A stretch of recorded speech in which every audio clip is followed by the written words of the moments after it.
Finally, nakagawa na nga rin ako ng pandiko ko mga kabsat. Salamat kay Ma'am Azera Vlog. Hi, shout out sa'yo. Nakagawa na rin ako. Charis! Bale, matagal ko na talagang balak gawin tong pandiko ko na to mga kabsat. Kaso tinatamad ako. Charis! So, sinipag ako ngayong araw. Kaya naman nakagawa ako ng pandiko ko.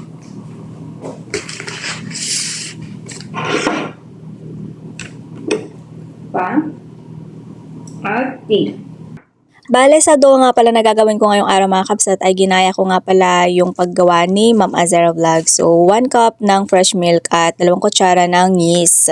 Damay-damay na naman talaga itong mga kabsat. Tiyak magki-crave din kayo. So, sa harina naman mga kabsat ay 3 cups ng harina yung ginamit ko dito. 3 kutsara ng white sugar at naglagay ako dito ng konting asin. Tapos sa mantika naman, 1/4 cup ng mantika mga kabsat at isang itlog. At dinagdag ko na nga rin pala dyan yung yeast at yung gatas. At imimix na natin. Sinipag talaga ako ngayong araw mga kabsat. Dahil hindi pa ako nanananghalian mga kabsat. Ito na yung pananghalian ko. Charis, diet tayo for today. Charot! Kapag si amo yung nagutos na gagawa ko ng tinapay mga kabsat, naku, ang dami kong reklamo, nakakapagod. Kasi nakakapagod naman talagang magmasa. Pero kapag ka sa amin mga kabsat ng kasama ko, naku, basic lang. Sisipagin talaga ako. Charis! At mag-beauty rest nga pala yung dough mga kabsat ng mga 1 oras. O, diba? Sana all mag-beauty rest yung katulong hindi pa naka-beauty rest. Charis! So, i-close ko nga lang pala ng cling wrap at maglalagay ako dito ng towel.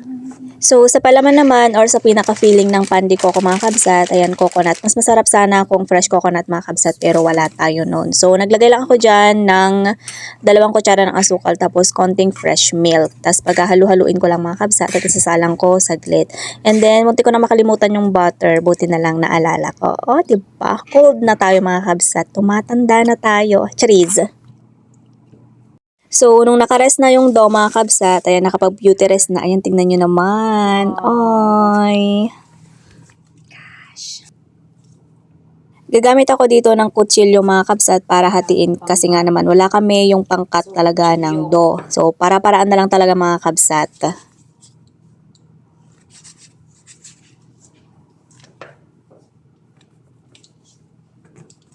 Yan.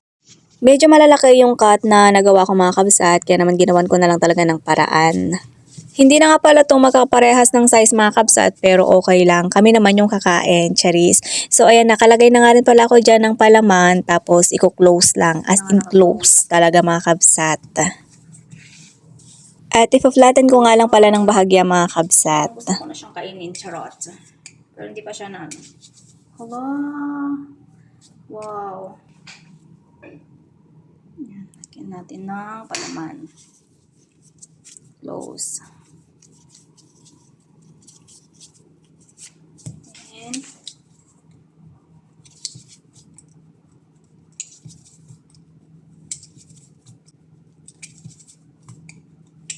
hello.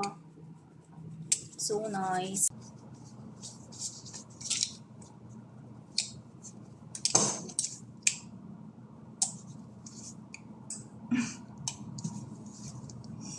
Tumidikit siya. Kaya Panji Coco. Ayan siya. Kit niya oh.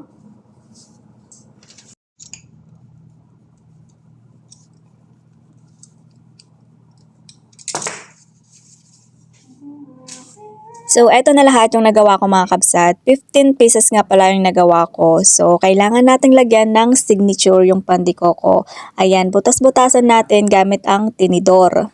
Nung nasa Pilipinas ako mga kabsat, isa din to talaga sa mga binibili ko sa bakery, itong pandiko ko mga kabsat. Mga 5 pesos yata isa mga kabsat or 6 pesos. Masarap nung i-partner sa kape at masarap din i-partner sa soft drinks. Or kahit tubig masarap rin. Cute.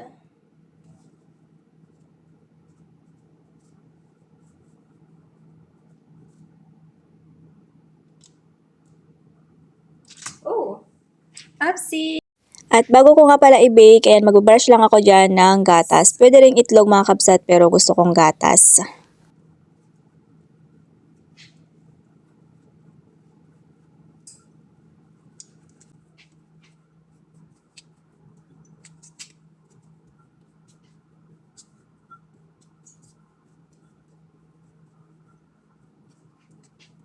At naka-preheat na nga pala yung oven mga kabsat ng mga 350 at ibibig ko nga lang pala to ng 20 minutes.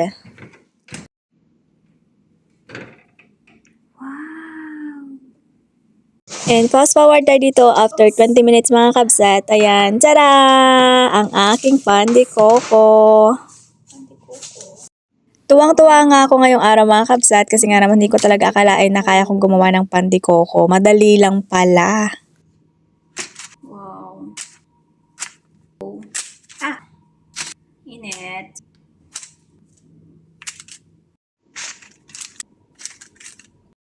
Wow. Sinadya ko talagang gumawa ng pandikoko ngayong araw mga kabsat kasi nga naman bukas ay pupunta kami sa nanay ng amo ko at para na rin meron akong maibigay sa mga kasamahan ko doon para naman meron silang i-partner sa kanilang mga kape. O diba? Sharing is caring at nagtimpla na agad ako dyan ng tea. Yung first time kong gumawa ng pandikoko mga kabsat, masasabi ko talagang perfect. Siyempre ako yung gumawa mga kabsat. At ito na nga rin pala yung pinaka-lunch ko ngayong araw mga kabsat. Sabayan natin ng tea. O, diba? Sana all. Solved na naman ang lunch natin. So, yun lang for today's video mga kabsat. Thank you for watching. God bless. Bye!